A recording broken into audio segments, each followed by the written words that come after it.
हमारे पास एक्सरसाइज 1.3 के लिए जो टॉपिक्स हैं उनमें सबसे पहले तो फैक्टराइजेशन के लिए हमें ये याद रखना है कि एक तो होता है difference of two squares, A square minus B square, जिसको कि हम ए प्लस बी और ए माइनस बी लिख सकते हैं। लेकिन जब हमारे पास इस तरह की सूरत हाल ना हो और A square plus B square हो तो फिर हम इसको A square minus minus one into B square, इसको हम कर देंगे A square minus iota square into B square, और फिर ये A square minus iota B का स्क्वेयर। अब ये डिफरेंस ऑफ टू स्क्वेयर बन गया। तो अगर हमारे पास बीच में प्लस का साइन होगा तो फिर हम इसको डिफरेंस ऑफ टू स्क्वेयर्स इस तरीके से बना सकते हैं।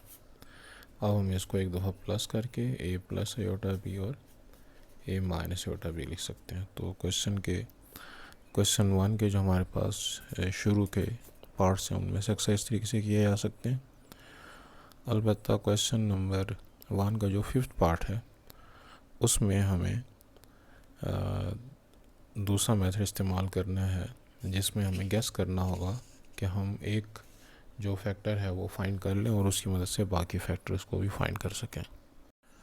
जैसे 5th पार्ट है, इसमें हम अगर पहली दो वैल्यू से कॉमन लें, दूसरी दो वैल्यू से कॉमन लें तो हमारे पास ब्रैकेट जो वो सेम आएंगे। यानी कि जेड स्क्वायर अगर मैं कॉमन लूँ तो 2z प्लस 3, और यहाँ से भी अगर मैं 5 कॉमन लूँ तो 2z प्लस 3। तो अगर ये दोनों ब्रैकेट सेम आ रही हैं तो फिर तो हम इनको कॉमन लेके फैक्टराइजेशन कर सकते हैं। लेकिन अगर ये ब्रैकेट्स कॉमन नहीं आ रही, जिस तरह के हमारे पास अगला सवाल है z cube minus 7z plus 6, तो इस किस्म के सवाल में हमें मिड टर्म ब्रेक हम नहीं कर सकते क्योंकि डिग्री ऑफ एक्सप्रेशन जो वो 3 है। ऐसी सूरत में हमें z की कोई एक वैल्यू गेस करनी पड़ेगी जो कि इस एक्सप्रेशन को ज़ीरो बना दे या रिमाइंडर को ज़ीरो बना दे। हम z की जो वैल्यू इसमें पुट करेंगे उसके पुट करने से रिमाइंडर थ्योरम ये कहता है कि हम जो है वो रिमाइंडर हासिल करेंगे। तो अगर रिमाइंडर ज़ीरो हासिल करेंगे तो वो उसका फैक्टर बन जाएगा। अब मैं z की वैल्यू अगर 1 पुट करता हूँ तो 1 का क्यूब माइनस 7 इंटू 1 प्लस 6 जो कि 0 देता है। लिहाजा z की वैल्यू 1 जो है वो इसका एक जो है फैक्टर हो गया z माइनस 1। अगर मैं 1 को इस तरफ लेकर आऊँ और अगर ये इक्वेशन के फॉर्म में हो तो z इज इक्वल टू 1 इसका रूट हो गया। उसके बाद फिर हम इसका जो बाकी z माइनस 1 से डिवाइड करने की सूरत में जो क्वोशंट बचता है उसको सिंथेटिक डिवीजन के ज़रिए से हासिल करते हैं। उसका तरीका ये होता है कि मैं यहाँ पे कोएफिशिएंट्स लिखूँ। जो हाईएस्ट अकरिंग पावर है वो है 3, z क्यूब के हिसाब से उसका कोएफिशिएंट 1, उसके बाद z स्क्वायर होना चाहिए जो कि नहीं है। जब नहीं है तो हम अपनी तरफ से 0 लिखेंगे, और इसी तरीके से फिर z स्क्वायर के बाद z का नंबर है जो कि यहाँ पे गिवन है, उसका कोएफिशिएंट -7 और आखिर में कांस्टेंट टर्म 6। तो ये सारे जो कोएफिशिएंट्स हैं उनको तरतीब से लिखने के बाद पहली वैल्यू के नीचे हम अपनी तरफ से 0 लगाते हैं। 1 प्लस 0 1, इसके बाद इस नंबर को इसके साथ मल्टीप्लाई करते हैं 1 इंटू 1 1, इन दोनों को प्लस करते हैं 0 प्लस 1 1, इस 1 को इस 1 के साथ मल्टीप्लाई करेंगे तो आंसर आएगा 1।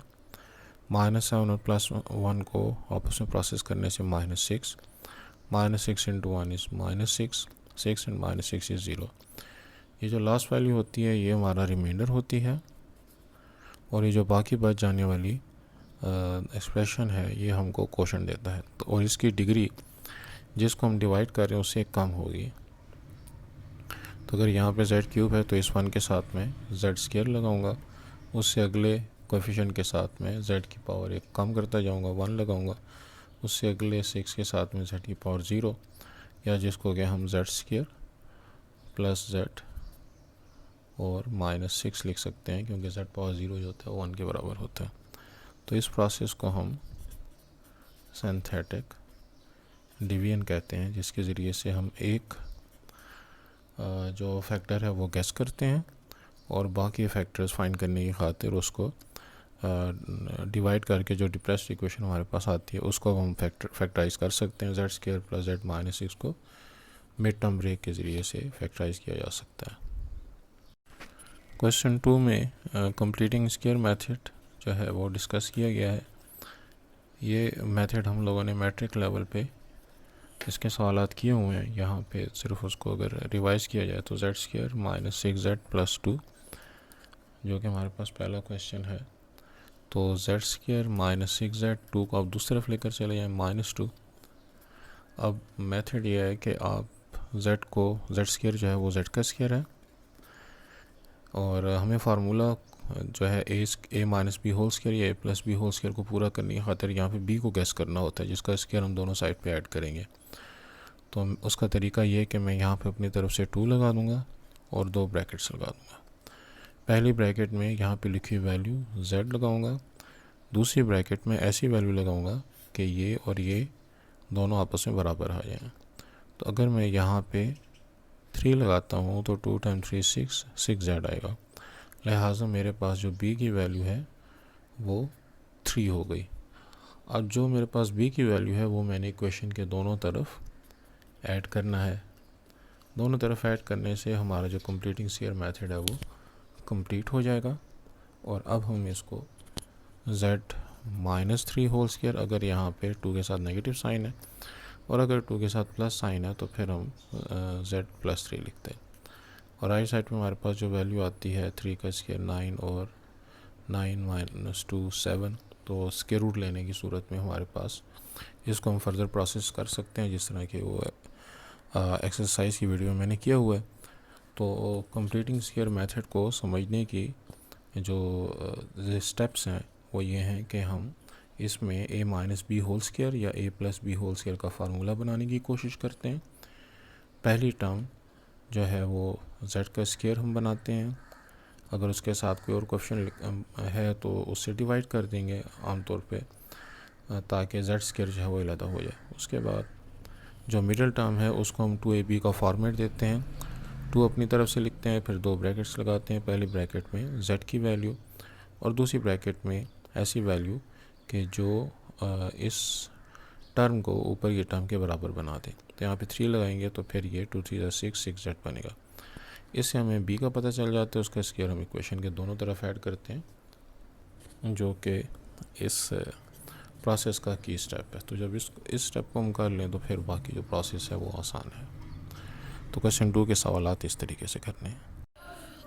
क्वेश्चन 3 के लिए जो है प्रोसेस हम लोगों ने मैट्रिक लेवल पे सीखा हुआ है कि जो क्वाड्रेटिक इक्वेशन है वो हमारे पास स्टैंडर्ड फॉर्म में a z square plus b z plus c equal to 0 के फॉर्म में हो तो हम z की या x की वैल्यू जो है वो किस तरह निकालते थे, minus B plus minus B square minus 4ac divide by 2 है।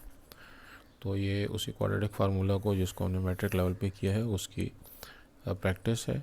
हाँ, अलबत्ता अगर फ्रैक्शन वगैरह इन्वॉल्व है हमारी गिवन इक्वेशन में तो सबसे पहले हम उसको स्टैंडर्ड फॉर्म में जो कि मैंने यहाँ पे लिखी है उस फॉर्मेट में लेकर आएंगे और फिर उसको जो है ए बी और सी की वैल्यू क्वाड्रेटिक फार्मूला के अंदर पुट करके उसका आंसर निकाल सकते हैं। क्वेश्चन 4 के लिए हमें जो 2 इक्वेशंस दी गई हैं w और z के लिए, तो उनमें हम w और z में से किसी एक का कोएफिशिएंट इक्वल करके एलिमिनेशन मेथड इस्तेमाल करते हैं, जिसमें z या w में से किसी एक का कोएफिशिएंट बराबर करते हैं किसी नंबर के साथ मल्टीप्लाई करके और फिर उसको जो है वो एलिमिनेशन मेथड के ज़रिए से, यानी कि z या w में से एक कट जाए और दूसरे की वैल्यू आ जाए। तो ये क्वेश्चन 4 जो है उसके जो मुख्तलिफ पार्ट्स हैं वो लेंथी भी हैं और उनको जो है वो करने में टाइम भी लगता है।